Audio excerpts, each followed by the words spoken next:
Good morning, everyone. How's everybody doing today? Good morning. Good morning. Good morning. All right, well, we're going to get started with our presentation again today. This is leadership training going on, and I'd like to thank the Texas Library Association for giving us the funding to be able to do this training. And with that, I will turn it over to Eric Lashley. Good morning, everybody. I hope y'all were doing well. It's probably warmer than it was last time we met. Y'all were in a very Arctic freeze or whatever going on. Anyway, today we're going to talk a lot about leadership style. And I think this is so important to, not only know your own style, but also then to learn how to read other people's styles. I can see Dorothy, poor Dorothy, right in front of me. So learning other people's styles, and then it kind of leads into one of the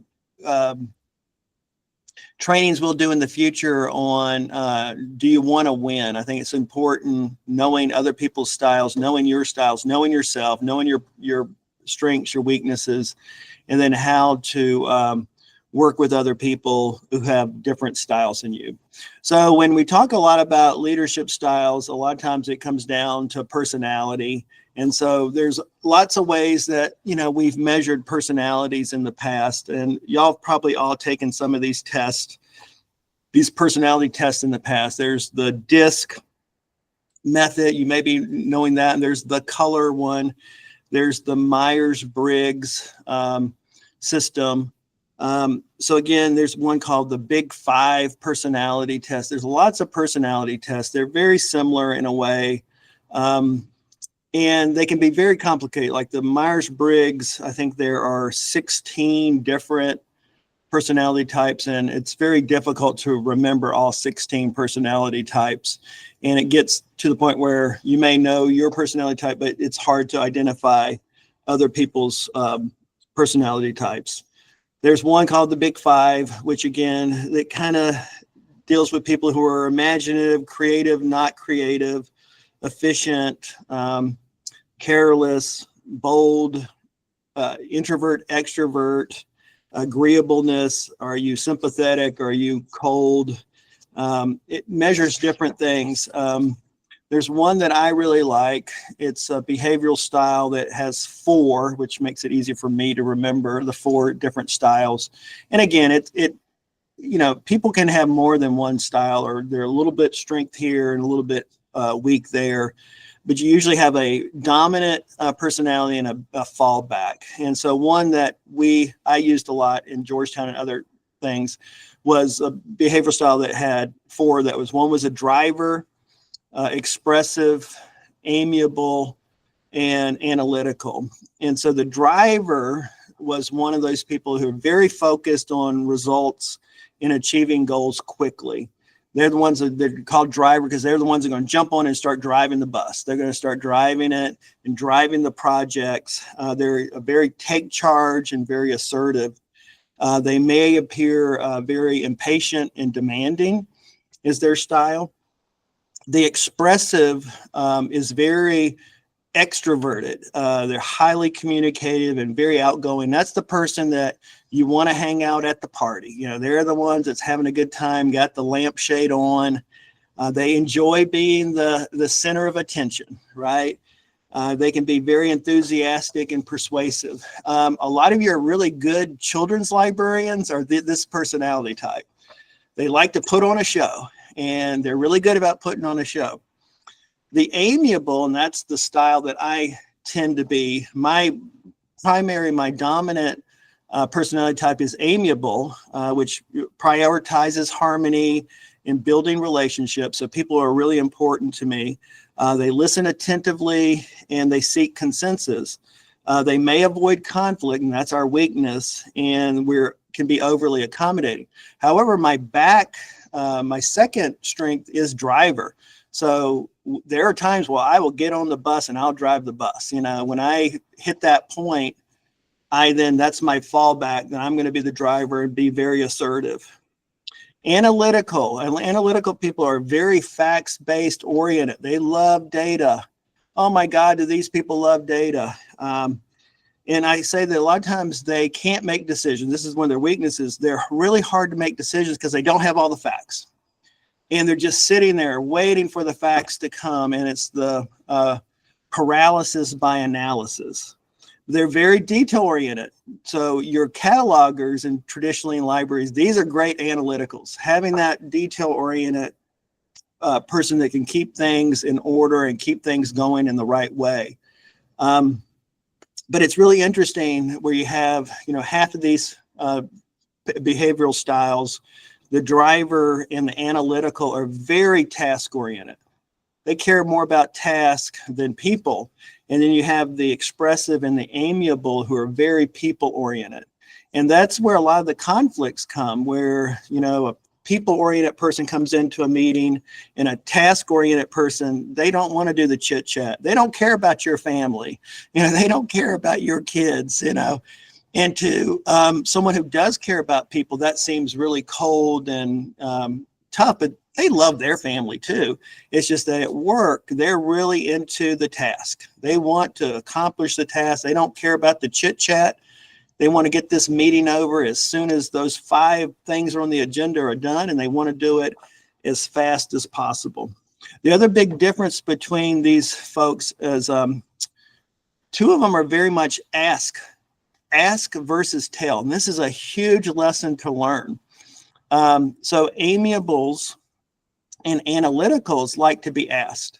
They like to be asked, and they tend to ask their staff to do things. They don't tend to tell their staffs to do things. And that's a big difference where amiable would go up to a staff and said, they would ask a question where they really want the person to do something, can you call this person to da. Versus the driver would say, call this person now at 10 o'clock and order the food or whatever. The amiable would do it more of an ask than a tell. And this is a huge difference, because if you tell an amiable or an analytical to do something, they are going to be so stubborn because they want to be asked. They will go a million miles for you if you ask them. But if you tell them, they're going to be so stubborn. It is such a weird dynamic that happens. And learning the difference between a personality type that is ask versus tell can be really a way to maintain a relationship. I used to have an administrative assistant who was a driver. And if I would ask her to do something, she would feel like, okay, he's asking me to do it. I can put it in my list of priorities. And so she would say, well, I have a choice to do it or not do it because he asked me to do it. And what she really wanted me to do is say, I want you to order the food at 10 a.m. at this restaurant, She didn't care about me being, nice or polite about asking her to do something. She wanted me to tell her, because then it made her feel more comfortable telling her, giving her direct directions. And so I had to learn that her communication style and my communication style were completely different. But if I wanted her to be more effective, I needed to change the way I communicated. It's the same thing with some of these behavioral styles are more, they want things written. They want it written down. They don't want you to tell them. It's really interesting, like the analytical, because they're very facts driven. They love those policies. They love to see everything in writing, everything in black and white, versus you telling them, well, the world's a little bit gray and, this is the way. So again, knowing how people want to learn information or get direction is extremely important as you move through your leadership.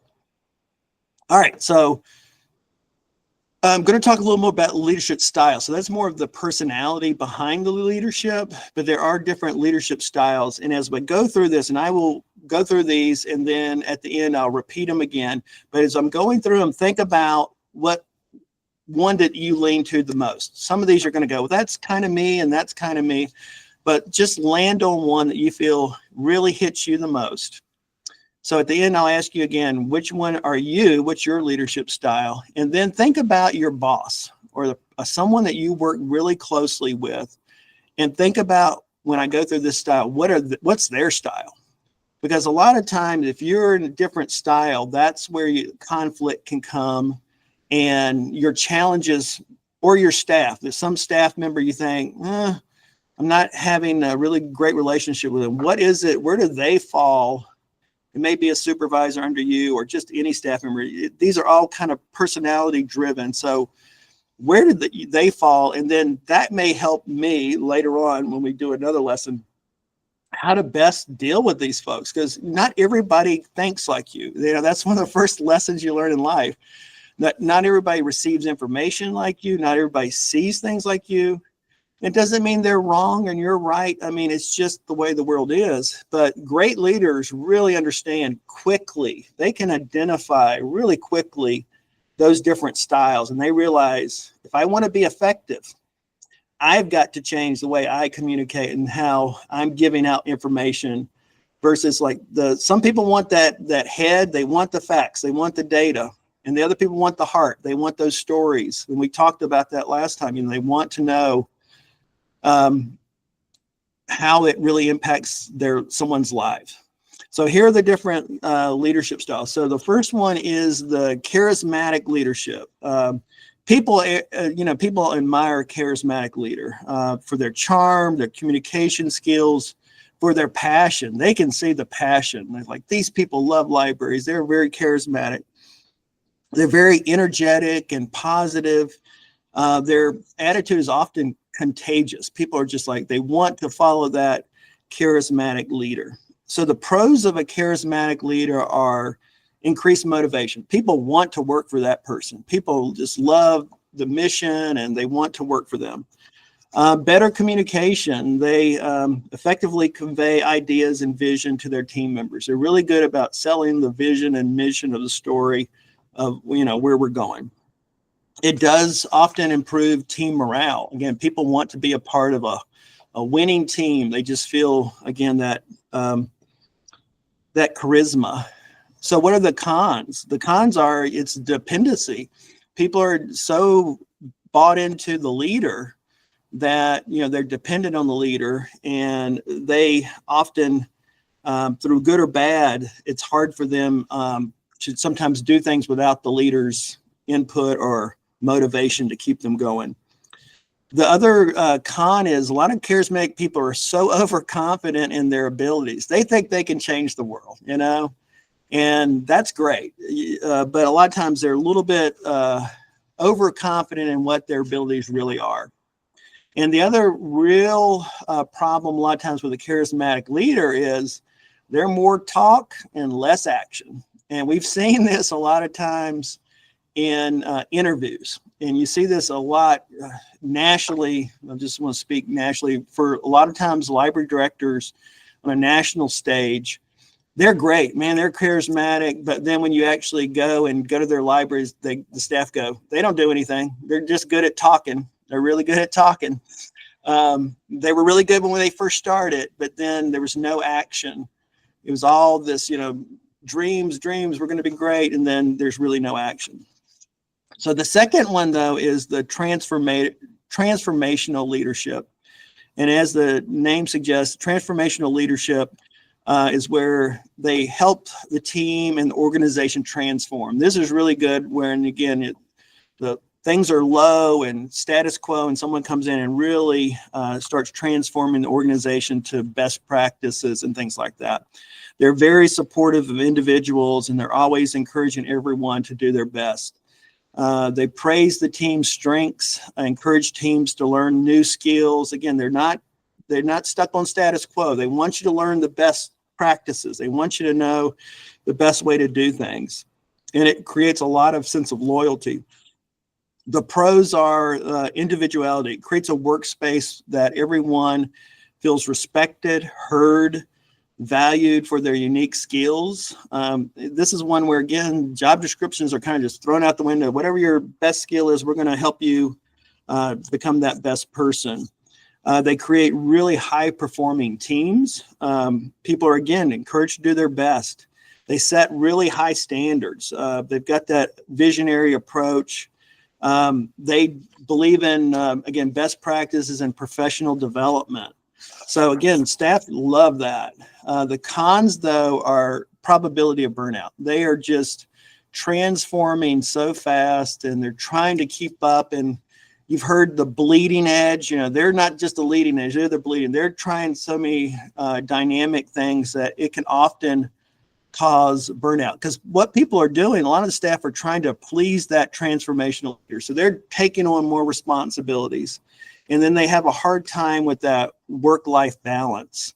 So it can be a lot of burnout. Probability of risk, since leadership's approach, they always, again, that bleeding edge. Sometimes they're really risk takers, and it can come back to bite them. And often the visionary or the person who is in that transformational leadership, they can also neglect the short-term goals. That's the other problem. They're so fixed on transforming things, they just miss some of the early nuts and bolts things. The other leadership style is the autocratic or the authoritative leadership. You've heard a lot of talk about authoritative leadership recently. And that is, again, where the leader cares less about the team's input. It is my way or the highway. They don't want anybody questioning their leadership. It's like, I know best. This is the way we're going to do it, and you're going to fall in line, or you're going to leave the organization. Teams are supposed to do everything is instructed by the authoritarian, autocratic leader. So again, there are pros to this approach. It's like swift, decision making. They can make decisions really quickly because they're not asking anybody else for their input. They're making these decisions. This is the way it's going to be. I see a problem. We're going to deal with it. Transparent hierarchy. You know where everybody stands in this organization. It's like everybody has a job. The leaders told them what their job is, and that's how they're going to do it. There is accountability. They will hold you accountable. Again, for a people person like me, it's like, oh my gosh, I would hate to work for an autocratic, leader, because I want to feel they don't care about that. They don't care about your feelings. It's going to be my way or the highway. So the cons, again, there's no room for creativity under autocratic leadership. Decreased morale. It's not fun working for this unless, again, the people who work for these types, it's, again, often the payoff is high enough that these people are driving a lot of the, high-tech industry. They're making a lot of money. So you're making a lot of money, and you're willing to put up with it because you're making a lot of money. Lack communication, poor communication, because the autocratic leader has all the information. The next style is democratic leadership. Again, the democratic leader makes decisions only after a consensus of the entire team. So they bring in everybody has an opinion, everybody's opinion is valued, and they look at everybody's opinion and they work on getting as much information from the team as possible before they make decisions. So the pros are it fosters a lot of collaboration. Every team member feels empowered. They feel like they have authority to be a part of the decision making. They, again, because they're part of that, they have a really good job satisfaction. A lot of them really enjoy working because they feel like my decision or my input is really valued. And it does create an open culture, open communication culture, which is great. There are big cons to this, though. The democratic leadership style takes a lot of time. I mean, I have 80 some staff members here.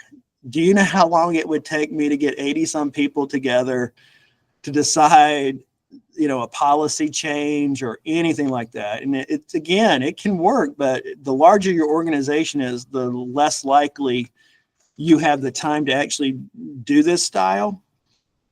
A lot more conflicts. If you give everybody equal, that's democracy, give them equal say, they're going to say if they feel like, their opinion is just as valued as a supervisor, you're going to get conflicts because people feel empowered to make those decisions. And then the other con is it can be overwhelming. Again, think about that. You have my staff, 80 people. It would be overwhelming for me to try to get everybody to have consensus on a decision. That would be tough. The next leadership style is laissez-faire leadership. This is the complete opposite of a micromanager. This is someone who is very much a delegated leader. You don't see this very often. I mean, you do see it, but this is one where, again, they trust their people. It's a high trust organization, which is great. And they trust that their supervisors or managers are actually going to make really good decisions. And so they don't sweat the small stuff at all. They don't even sweat the details, so they'll never micromanage. The pros are people in charge of their decisions, and they take accountability for those decisions. They encourage personal growth, helps employees develop decision-making and leadership skills, because the leader's not making decisions or leadership skills. So you have to learn, your staff has to learn how to do those skills because you're not taking care of those. And again, the other pro is less micromanagement. You do not have to worry about the laissez-faire leader coming and looking over your shoulder. But it's almost too dysfunctional in a way where they're not watching the day-to-day. So the cons are creating confusing situations where, again, nobody seems to be really looking at the long range or the short range where we are. They less focus on collaboration because each manager is in charge of that thing, and you then have inconsistent results a lot of times. The next one, strategic leadership. Strategic leadership, these are the ones that are really good at the strategic plan. I mean, it's right there in their title, right? They are really good about effectively looking at management in a long-term organizational. They look at the goals, they plan the plan, and they follow the plan. They have not a really good idea of what's going on because they've done a really good job of planning. So the pros are they have a really good chance of success because they work the plan. They've really spent time invested into a strategic plan, and they really get the team to work together on, fulfilling that plan. They encourage flexibility, which is really good because they know that the ultimate goal is to do this, and then they know that they do have to pivot really quickly to keep things on track, which is a really good strength of theirs. They're really good at managing budgets because, again, they're just really strategic about how we're going to do things. However, the cons are they're in term for the long goal, the long haul. So it does take patience. It demands patience. They're not going to have immediate results a lot of times. And a lot of these other strategic ones, the transformational and others, they want immediate results quickly. Again, they have less emphasis on the present. This is where we're going in 10 years, 5 years. And again, a lot of times it will have less impact on an individual growth for the coworkers. The other one, which I kind of like a lot, and I fall kind of in some of these categories, but the coaching leadership is another one which that's there. And this one is one where they take everybody's strengths and weaknesses, and they really play to help build people up. And they work really one-on-one with people, and they believe that, like a coach, the team is important. The team is the ultimate goal, and get everybody to believe that we're one team, we're one organization, we're all pulling in the great thing. And they really want people to work on people's weaknesses. Just like a coach, if you need to learn how to block better, he's going to teach you how to block better and take that time and effort to help you block better. So the pros of a coaching leadership style is they really encourage personal growth. They're always there to help the team on their weaknesses, and they're always there to provide effective leadership feedback. They're often there really into the weeds sometimes, though. They're out there working the desk, showing you how the best way to handle these situations. They're very positive. They're always out there supporting the team. So again, they can build a lot of trust, and people know that the coach is there and he or she's going to help them succeed. Improves productivity. Again, employees feel that they're always learning new skills under the coach, and it helps boost their productivity and efficiency. The cons of the coaching leadership is it's time consuming. Again, if the coaches or the leadership is always out at the front line showing everybody how to best do things, that just takes a lot of time. I mean, at some point, they should have an assistant coach or things like that, you know. But the coach loves that. That's one of their strengths, is they love that one-on-one and helping to improve everybody. The other problem is, though, coach, you know, not everybody loves a coach. Being called out for your weaknesses in front of everybody, or just having them always identify your weaknesses and working on your weaknesses, is not comfortable for a lot of people. People want to play to their strengths, not always play to their weaknesses. And a lot of times a coach feels like, you know, I need to improve their weaknesses. And that's uncomfortable for a lot of staff. And so a lot of them will just really turn off on that. And the last style is one that you don't see very often, and especially small libraries at all, is very much what I call the bureaucratic leadership. And the bureaucratic leadership is definitely more, when we talked earlier about the difference between leadership and management. Bureaucratic leadership is the ultimate manager. They're adhering to strict rules, the hierarchy. You know, we're going to fill out form 53-6, you know, and you can't do it without 53-6 or whatever the heck it is. And so, again, this style is much better in a very large organization like IBM or Dell or some organization like that. Okay, so I went over a lot of the styles. So think about what your style is.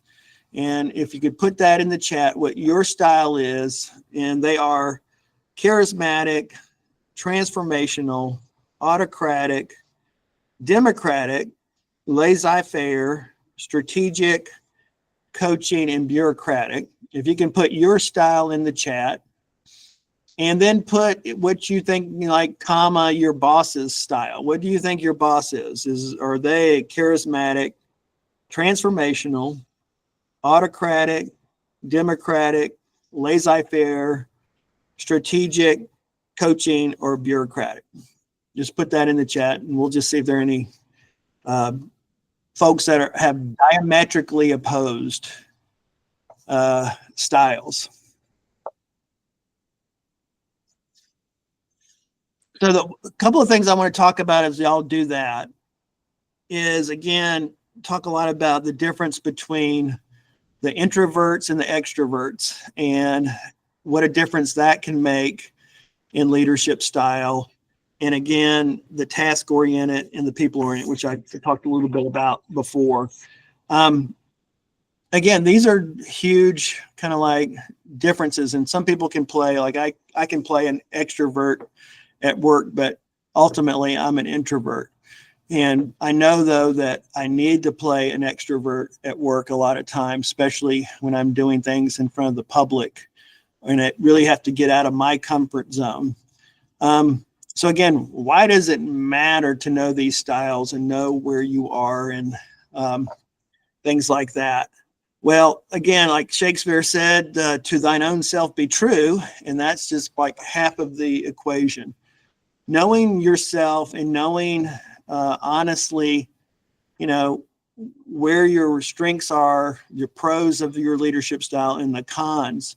You know, your staff are seeing the cons, and other people are seeing the cons. And so you really want to work, and that shows your maturity and your ability to be very self-aware of, you know, where you need to improve. Again, I'm not naturally an extrovert, but I play an extrovert at work, and I can put on a show and do these other things. That's not my natural style. Just over years learned that is how I need to often perform to be effective. In other meetings, I'm just fine being the introvert, sitting there listening and taking it all in. So half the equation is knowing your style. The other half of the equation is knowing, again, these important people that you deal with, your board members, your coworkers. Learning, are they introverted? Are they extroverted? Are they ask? Are they tell? Are they task oriented or people oriented? Those are huge things. And as the leader of your organization, or just to communicate best, learn that, oh, my natural thing is to orally tell people to do, to talk to them. And, I know that is not what some of my staff want. They want it in writing, and they want to make me think how to put it in writing and be very clear how I communicate in writing. And that's not my natural style, but I know for a lot of my staff, that's the only way I can effectively communicate with them, because to them, the oral is misunderstood, or did I hear that right? When you put it in black and white and put it on paper for them, they can then analyze it better moving forward. But the other half of the equation is knowing, again, how the other people's style and how to approach them. And when we talk about there's another training coming up, do you want to win? This is so important for a leader. Like, you really want to get what you want out of it. Or else, again, you're losing, and nobody wants to lose, but there's ways to get both sides the win-win. There's Stephen Covey talks a lot about it in 7 Habits of Effective People, how to get to win-win. And that is something that's really hard, because you have to let your ego go a lot of times to make that happen. So again, a great leader often is one that really is good about learning these styles, knowing the difference in the styles, and identifying people really quickly, and then pivoting to be the most effective they can in communicating with different people of different styles. So anyway, with that, let's see. I see we've got some transformational folks. I see one that they're transformational and their boss is Democratic, or the last boss was Democratic. I see one is very charismatic and coaching depending on the situation. Boss is autocratic. B, transformational. I can see that. A bit Democratic. This is it's often, this is the other thing I think it's really interesting when I do this, and think about, again, a lot of times the boss, they often come across as autocratic. I mean, and just think that sometimes your staff may think that you're autocratic, but yeah, boss is strategic. So again, with a strategic boss, again, they like to know, is there a plan? Are you just, they don't like the willy-nilly, or everybody's, we'll just make it up as we go along. They don't like that. They like a plan, and they want to work the plan.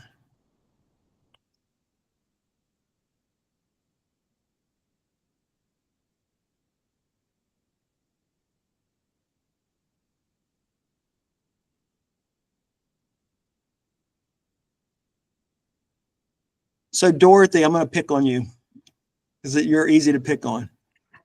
Oh, yes. Uh-huh. So, and I agree. I think that you're very charismatic at times, and I can see where you're saying that you're also coaching. So tell us about your boss then.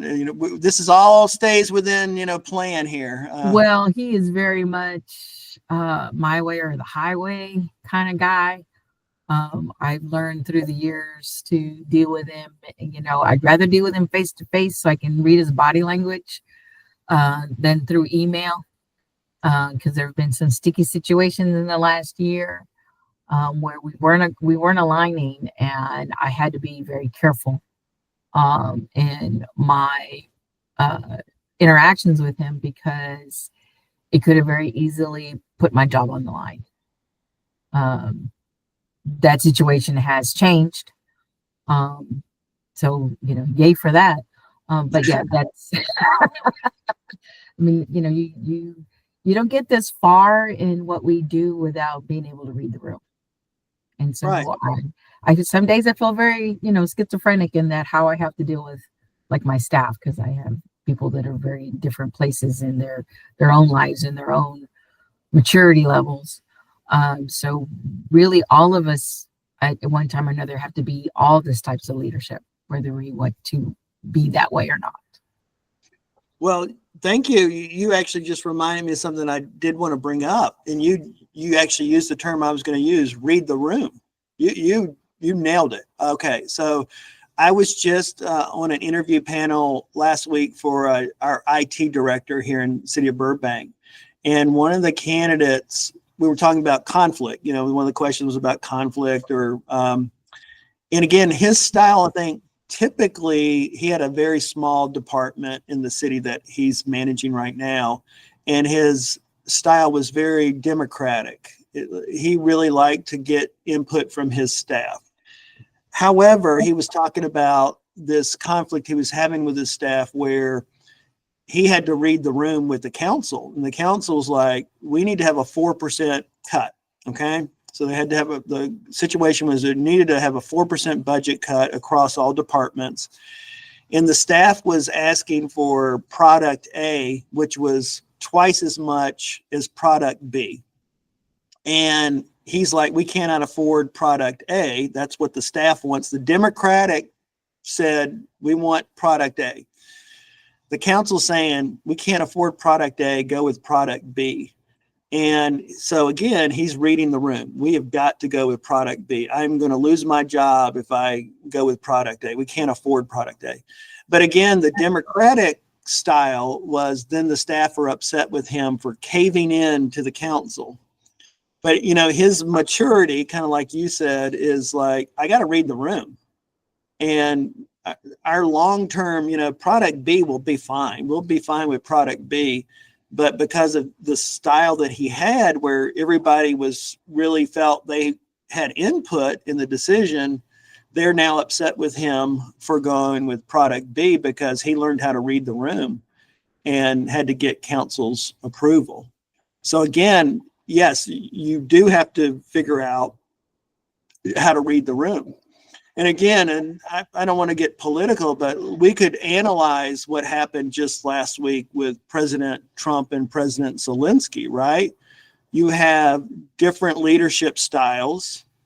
And, you know, my next lesson at some point, do you want to win? At some point, like, oh, it's got to be hard for President Zelensky to go in there and, you know, grovel. But, you know, do you want to win? I mean, at some point, his country's at war. And, you know, yes, he wanted to stand up and be a strong leader. But, you know, I don't want to get into the politics, but that was a leadership moment in so many ways. We could analyze that in so many different ways on their different styles and what happened and what was the ultimate outcome. And we don't know yet. I mean, they may kiss and make up at some point, but to do that in public is really an interesting thing. And to see that they were willing to do that in public is a really interesting dynamic that happened. And that's why people said that was so unprecedented, because it was unprecedented in a way to see that conflict out in the open. But you can just see that that was a perfect example of different leadership styles at conflict happening on live TV, right? And so, again, we see this so often. Anything else? Anybody want to chime in on that? Or I like the idea, again, like Dorothy's absolutely right. You got to read the room. And a lot of that is, again, being strategic or letting your ego go. Or, again, what's the best for the organization? Knowing that sometimes your staff aren't going to be supportive of what you had to do. And that's, again, part of leadership, making those tough decisions moving forward. So does anybody else have a situation like that where they had to make something that may have gone against their natural tendency to be effective? I was going to say that all of us in leadership role, we tend to navigate in the role that we're most comfortable in, right? But there are times when situations occur where we have to divert from that And even though it may feel uncomfortable, I think some of us do go into other areas of those leadership styles in order to make decisions that are right there in front of us that we needed to make, or decisions that may be tough that we may not want to make but have to make. So it is true that we may be comfortable in one leadership style, but it's good to know that the others, what they are, and kind of figure out, during those times where we have to make those tough decisions, we know that, okay, yeah, I had to do that because of the situation that occurred. So it is uncomfortable to move out of your comfort zone, even if it's something that's good for the organization. It doesn't mean that you feel good about doing it. Right. Well, sometimes again, what happens, as many of us work for an elected, city government or county government where you have change at the leadership, right? So a new mayor comes in or a new city council member comes in and they upset the cart. They are not happy with the direction of the city, which often means they're not happy with the direction of the city management, which then trickles down to the department heads, et cetera, et cetera. And again, whether your city manager can pivot and change, because often they get very comfortable the way they were working with a certain council, and now things change. And then that often sometimes can lead to change in leadership at city management, or just a different way of approaching council.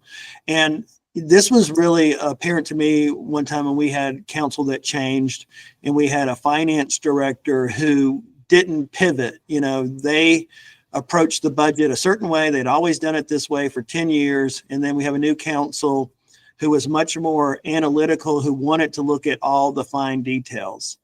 And the person on finance almost took that as a personal affront, not realizing that the people were very analytical and they wanted to make decisions based on all the data, and they wanted to get as much data as possible, right?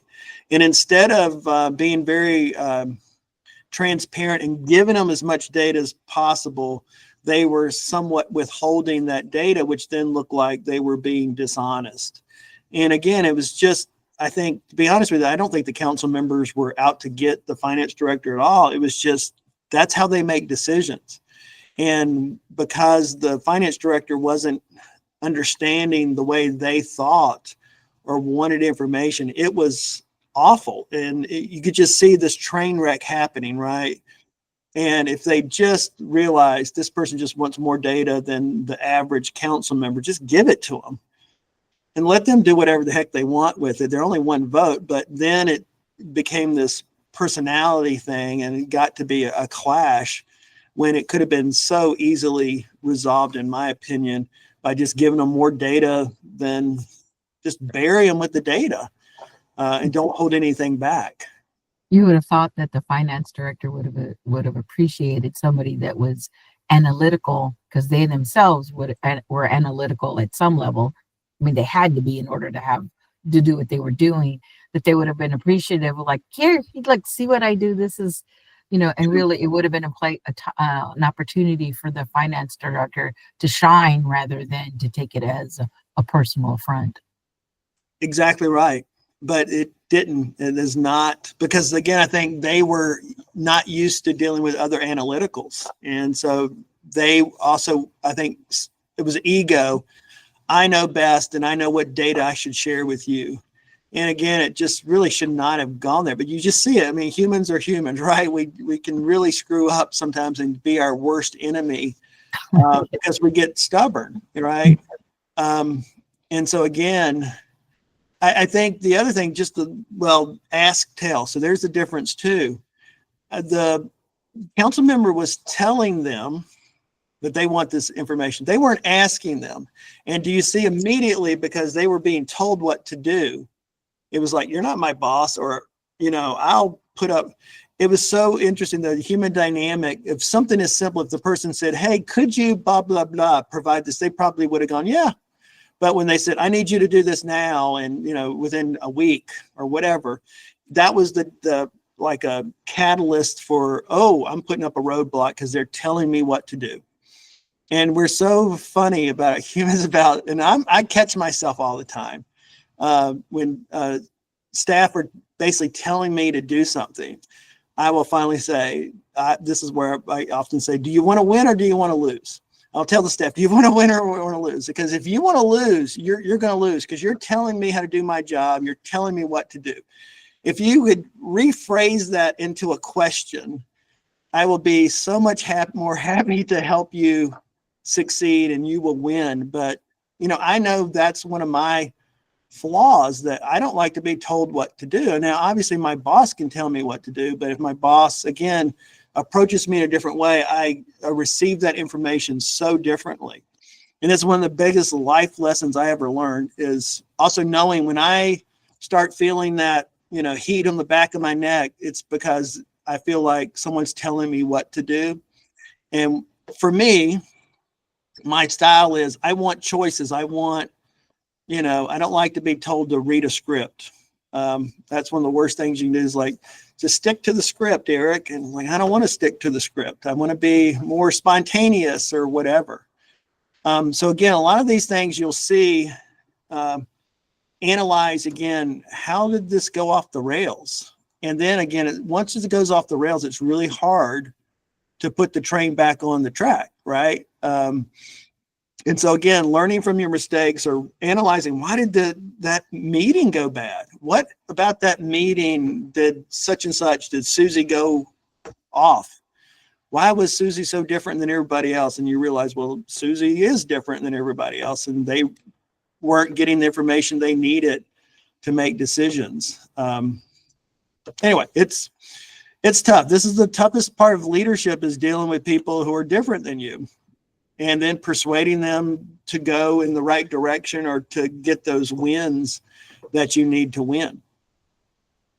All right. Is there anything else we could touch on about the leadership styles that you want to share with the group, or any warnings about how to deal with different leadership styles? Because this is really important as you deal with people even outside of your organization on getting support for the library. Hey, Eric, I have a question about the video that was sent to us, the 5-minute video that we watched. Was that something more of the first one when you talked about leaders versus managers? Yeah. Kind of thing? Well, again, that one I really loved, because I think that gentleman did such a great job of really the distinction between the two. And again, leaders do have to have management skills. There's no doubt about it. I think what I learned about that, like the one that so bureaucratic leader, which I didn't spend much time on. I had a boss who was a bureaucratic leader, and that was basically management. And I used to say to, them at some point, I was a little more cocky or whatever. You're not a leader, you're a manager, and that's nothing wrong with that. But I need a leader. I need someone to tell me where we're going. I know where we're at. I know the status quo, but I do need to know the difference between management and leader. And it's, again, that vision of telling us where we're going. Just making sure we got the paychecks out and the timesheets done and the stats done. That's just management. People want to be inspired about moving forward. I think, again, so many people, the autocratic one is the most difficult, obviously, to deal with. But you see it. I mean, there's the my way or the highway. And I had an autocratic city manager at one time. And if you were on his good side, you were gold, right? If you were on his bad side, he would pull the trigger. And to the point where a director got fired because they disagreed with some HR training they were doing, just philosophically disagreed that it wasn't the best training. And just by voicing that concern, they got fired. It was just like, wow. And again, how does the morale happen when someone who is very effective, was really actually very well liked, just voiced an opinion about a training and was gone within a week? I mean, that's crazy. So again, it's fear-based. A lot of that is just, we're going to make changes, or you're either going to do it my way and you're going to be happy doing it, or else you need to leave the organization. And that, to me, is always wondered how the people like that actually rise to that level. I guess maybe they were effective at some point.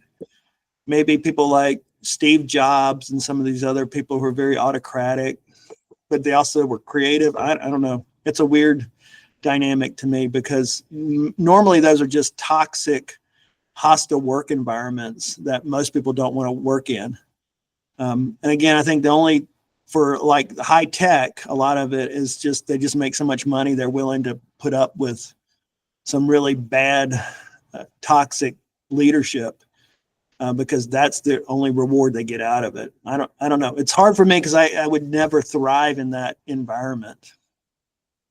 But I know it happens in libraries too. You'll have autocratic leaders in libraries just as much as any other part of society. All right. Anything else? Okay. Well, I'm going to end it then. Well, thank you guys. I appreciate it. Hope y'all have a good week, and I'll see you in like 2 weeks. Bye, guys. Bye, guys. Everybody have a good day. Thank you very much for attending the meeting. Thank you. Thank you.